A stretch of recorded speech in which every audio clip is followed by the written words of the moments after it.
Salut à tous et bienvenue sur ma chaîne. Aujourd'hui, on va plonger ensemble dans une histoire qui va vous toucher en plein cœur.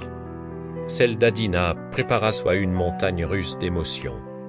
Car cette jeune fille a traversé des épreuves incroyables. Avant de commencer, dites-moi en commentaire d'où vous nous regardez, je suis super curieux de savoir. Et n'oubliez pas de vous abonner pour ne rater aucune de nos histoires inspirantes. C'est parti. Adina, elle, n'a pas eu une enfance facile. Depuis son plus jeune âge, sa vie n'était qu'un enchaînement de souffrances et d'injustices. Elle vivait avec son père, sa belle-mère et sa demi-sœur, au Gabon. Mais attention, pas une vie de famille ordinaire. Sa belle-mère la traitait comme moins que rien, et sa déjà une vraie princesse gâtée et vantarde, était choyée et adorée. Devinez qui faisait toutes les corvées de la maison? Oui, c'est Adina, c'est dur, n'est-ce pas? On a l'impression d'être dans un conte de fées, mais version sombre. Chaque matin, bien avant le lever du soleil, Adina était déjà debout. Elle balayait la cour, lavait les vêtements, préparait le petit déjeuner. Tout ça sous le regard glacial et cruel de sa belle-mère. Pendant ce temps, les autres enfants, insouciants, dormaient encore à poings fermés. Adina, elle, courait partout, épuisée, mais avec un rêve secret, celui que sa vie puisse un jour, enfin, changer. Elle espérait, malgré tout. C'est cette petite flamme d'espoir qui la maintenait debout. Les jours passaient, toujours les mêmes, jusqu'à ce qu'une nouvelle incroyable secoue tout le village. Le prince du royaume voisin allait choisir sa future épouse. Une immense cérémonie était organisée et toutes les jeunes filles du village, sans exception, étaient invitées à se présenter. Pour la belle-mère d'Adina, c'était l'occasion rêvée de marier sa propre fille et d'asseoir sa réputation dans la communauté. Une opportunité en or. Mais Adina, elle n'avait aucune chance, du moins est ce que tout le monde pensait. Le matin de la cérémonie, la belle-mère, avec sa froideur habituelle, lui lança Adina, « Tu restes ici, tu n'as rien à faire à cette fête. » Imaginez le coup de poignard dans le cœur d'Adina, toutes les autres filles allaient défiler, vêtues de leurs plus beaux atours, et elle n'avait rien. Pas de robe, pas de bijoux, pas même le droit de se préparer. Et comme si ça ne suffisait pas, sa belle-mère la force à accomplir toutes les corvées de la maison avant même le début de la cérémonie. Pendant qu'elle frottait le sol et lavait les vitres, Adina entendait au loin les tambours et la musique joyeuse de la fête. Son cœur battait à tout rompre. Elle avait tellement envie de courir, de danser, de participer. Mais ses mains étaient couvertes de savon et ses vêtements étaient tachés. Elle se sentait piégée, mais au fond d'elle, quelque chose bouillait.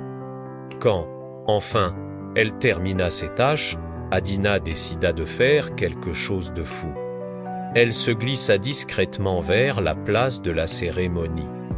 Les filles défilaient, magnifiques dans leurs robes scintillantes, coiffées avec soin, parées de bijoux étincelants.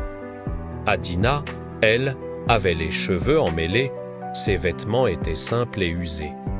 Pourtant, en arrivant là, elle sentit que son moment était arrivé, un sentiment étrange, mais puissant. De loin, Adina commença à danser au rythme de la musique. Elle laissa ses émotions parler à travers son corps. Chaque mouvement racontait sa souffrance, sa solitude, mais aussi sa force incroyable et sa détermination sans faille. Son cœur s'ouvrait, et la douleur qui l'habitait se transformait, sous les yeux de tout, en pure grâce. Même sans bijoux, sans robe somptueuse, quelque chose en elle brillait d'un éclat particulier. Et le prince, curieux, le remarqua immédiatement. Pendant que les autres filles défilaient, vantant leur talent et leur beauté, aucune ne captiva vraiment le prince. Elle semblait un peu vaine, à côté de la sincérité profonde qu'Adina dégageait, simplement en étant elle-même. Intrigué, le prince demanda « Appelez-la ici ». Je veux qu'elle se présente. » Les jambes d'Adina tremblaient, elle n'y croyait pas. Alors qu'elle s'avançait, les gardes lui tendirent le micro. Adina a pris une grande inspiration. Son cœur battait si fort qu'elle pensait qu'il allait s'échapper de sa poitrine.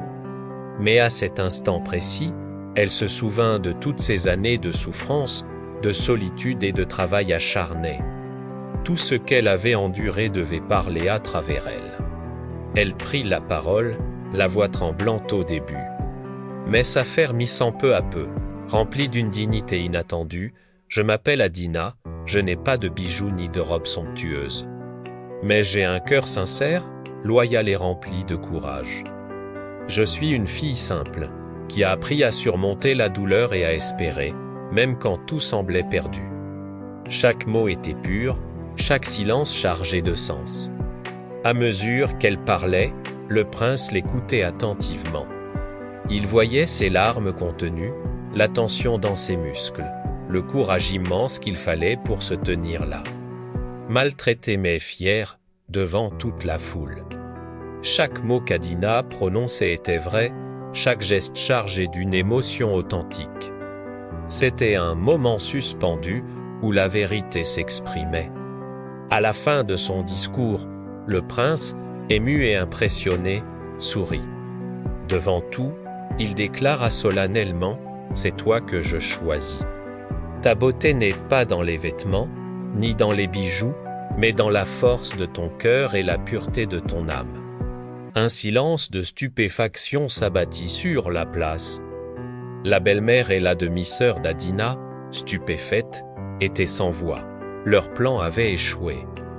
Tous les regards se tournèrent vers Adina. Après tant d'années de souffrance, de moquerie et de solitude, elle trouvait enfin sa valeur et son bonheur. Ce jour-là, le village entier comprit une leçon essentielle: la vraie beauté ne réside pas dans l'apparence, mais dans la bonté, le courage et la sincérité. Même ceux qui vous rabaissent ne peuvent jamais éteindre la lumière que vous portez dans votre cœur. Quelle histoire, n'est-ce pas? La morale est claire, même dans la douleur et l'injustice, la persévérance, le courage et la bonté triomphent toujours. La véritable beauté ne se montre pas seulement au monde, elle se ressent dans le cœur et dans l'âme. Merci infiniment d'avoir suivi l'histoire d'Adina avec moi. J'espère qu'elle vous a inspiré autant qu'elle m'a touché. Si vous avez aimé, n'hésitez pas à laisser un pouce bleu, à partager cette vidéo avec vos proches et surtout, abonnez-vous pour ne pas manquer nos prochaines histoires. On se retrouve très vite pour de nouvelles aventures. À bientôt.